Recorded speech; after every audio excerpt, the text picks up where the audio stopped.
I was at a board meeting where they congratulated me on accepting the chair of the committee. Restarting the security committee probably started about 4 years ago.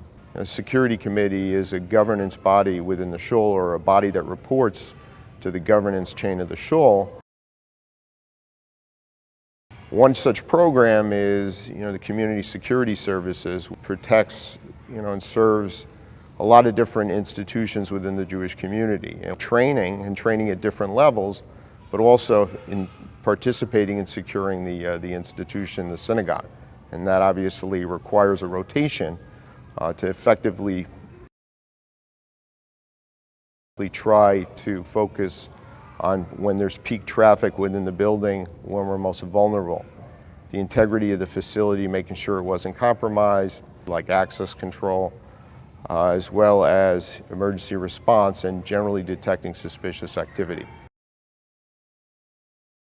In the United States, we're a proxy, meaning the Jewish community is a proxy for the state of Israel.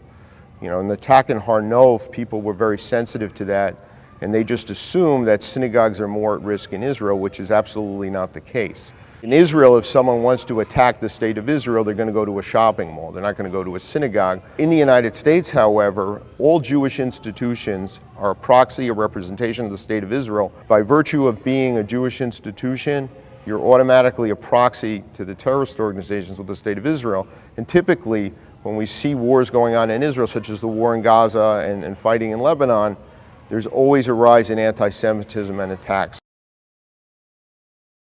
This applies equally internationally. You should call up the community, call the rabbi, find out about it. Is there a high criminal element? Take a look in some of the parts of France where there is a lot of anti-Semitism. The other piece of it is obviously the general population's views towards Israel. And finally, you have the government and the authorities. Is the law enforcement effective? In the United States, and particularly in urban areas, and West Orange, being a satellite of an urban area, we happen to be blessed with very effective law enforcement at all levels. What's their feeling? What's their relationship to the Jewish community? Because other countries aren't going to have that link, and you're not going to be supported. If there is a political empowerment that the Jewish community has to effectuate, government support, and the integrity of the government is another factor. First of all, I would say that, I'm obviously more sensitive to, events going on and just general security issues. On the other hand, I think it's given me sort of an appreciation that we're fortunate to live in a place like West Orange in the United States. So I don't think working security automatically puts you in that, paranoid negative state of mind. I think you tend to appreciate that 99% of the people out there are really good people.